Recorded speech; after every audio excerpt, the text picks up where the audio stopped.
O reino do norte já tinha sido levado cativo para a Síria. Agora chegou a vez do reino do sul, isso é Judá. E o Senhor, ele levantou Nabucodonosor. Nabucodonosor, na época, ele era o maior império. Ele tinha conquistado várias nações. E chegou a vez agora de Jerusalém ser entregue nas mãos de Nabucodonosor. A Bíblia diz que o Senhor, Deus entregou nas suas mãos. Por quê? Porque foi o próprio Deus que entregou a Judá, por causa da sua desobediência, por causa do seu pecado, que não estava agradando o Senhor nosso Deus. Nós servimos um Deus que é santo, um Deus que é zeloso, um Deus que ele olha para o ser humano, quando ele peca, Deus se ira. E assim aconteceu com Judá. O pecado de Judá estava fedendo nas narinas do Senhor Deus. E por isso Deus, ele falou que o seu povo ia ser levado cativo. Nessa época, muitos falsos profetas se levantaram dizendo que isso não iria acontecer. Louvado seja Deus. Mas quando Deus fala, quando Deus usa o profeta, a palavra do Senhor é a que prevalece. E Nabucodonosor sitiou a cidade de Jerusalém. Nabucodonosor, ele não levou o povo do Senhor, não queimou o templo de uma vez. Isso aconteceu por 3 etapas. A primeira etapa, a primeira invasão de Nabucodonosor foi no ano 605 a.C. Quando ele veio no 3º ano do rei Joaquim, ele cercou a cidade. Ninguém entrava, nem ninguém saía. Ele levou uma boa parte dos utensílios da casa do Senhor.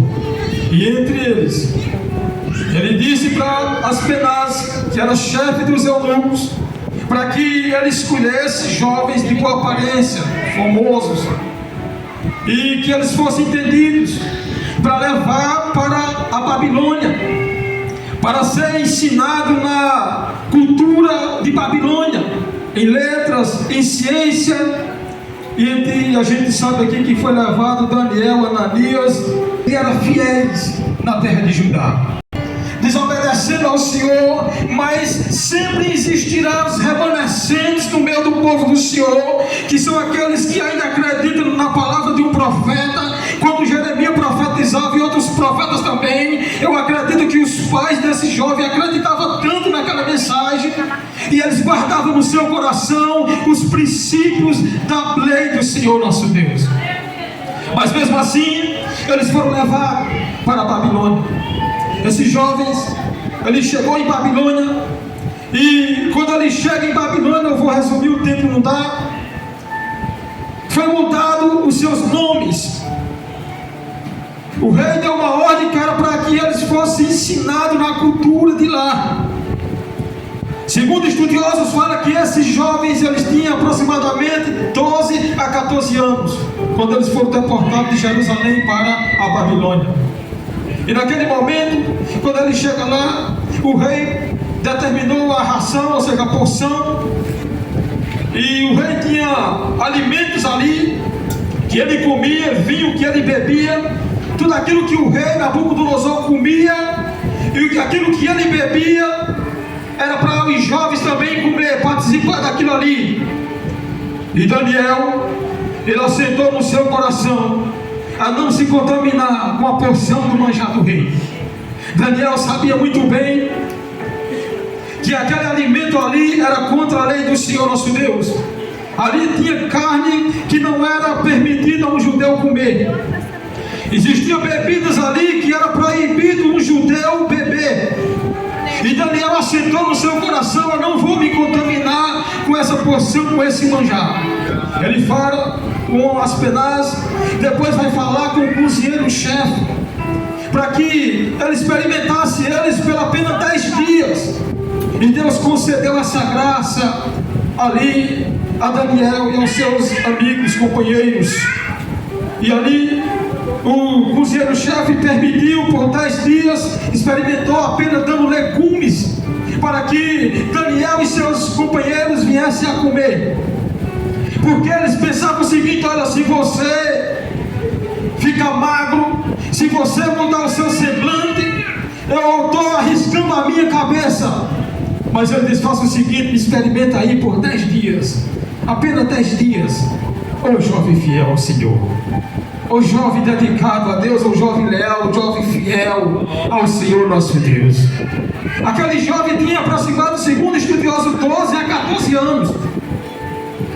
Ele estava lá em Babilônia, estava longe dos seus pais, não tinha ninguém perto deles, mas eles foram ensinados princípios a obedecer.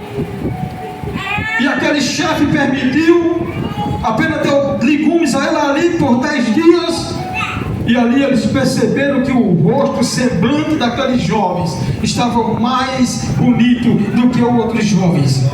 E assim Deus concedeu essa graça a Daniel e aos seus 3 colegas. Louvado seja o nome do Senhor nosso Deus. Aquele jovem começa uma batalha ali naquele império babilônico. Ali tinha muitas coisas ali que não era permitido eles fazerem, mas eles assentaram no seu coração a buscar tanto a presença do Senhor. Eles pensaram numa coisa: nem que eu perda a minha vida, nem que eu morra, mas disso aí eu não vou participar, porque eu tenho um nome a zelar. A Bíblia diz que eles mudaram o nome deles para colocaram deuses, ou seja, nome de deuses na vida daqueles jovens. Quando mudaram o nome de Daniel para Beltesazar, porque Bel era o deus principal da Babilônia, era a maior divindade para eles lá, o deus Bel. Mas mesmo assim, mudando o seu nome, mesmo colocando o nome de ídolos na vida daqueles 3 jovens, não mudaram a sua identidade. Mesmo trocando o nome, mesmo trocando as vestes dele, mesmo falando outra cultura, porque os judeus sempre sabem que eles falam hebraico, mas em Babilônia eles tinham que falar aramaico. Então aquela cultura era ensinada para eles falar aramaico. Por isso que no ano 70, depois de 70 anos, quando eles voltam para Jerusalém, apenas os príncipes e sacerdotes falavam hebraico. Apenas no templo, nas sinagogas falavam hebraico, o resto do povo tudo falava aramaico, porque já veio de Babilônia. Louvado seja o nome do Senhor. Mas mesmo estudando essa cultura, estudando essas línguas, eles não deixaram se contaminar. Eles foram fiéis ao Senhor nosso Deus. E uma palavra eu tenho para esse jovem nessa noite. Louvado seja o nome de Jesus. Aonde você está vivendo, aonde você está passeando, quem sabe qual é o ambiente que você está, o que você tem feito lá, quem sabe no trabalho, quem sabe na escola. Será se você tem se contaminado com a manjar, a porção do rei Nabucodonosor? Porque esse sistema que nós estamos vivendo hoje aqui é um sistema babilônico. Nós estamos vivendo num sistema babilônico. Nós estudamos aqui na escola dominical, nós estamos vivendo um sistema babilônico, onde o sistema ele está obrigando os crentes a desconstruir a desconstrução dos princípios da lei de Deus, da palavra de Deus, querendo colocar outras coisas. E a igreja do Senhor Jesus, naquilo que foi aprendido, ele tem que permanecer fiel ao Senhor nosso Deus. Daniel e seus 3 amigos permaneceram fiel ao Senhor nosso Deus. Louvado seja o nome de Jesus. Por conta da fidelidade daqueles 3 jovens, Deus o presenciou, Deus o presenteou eles. A esses 3 colegas de Daniel, Misael, Azarias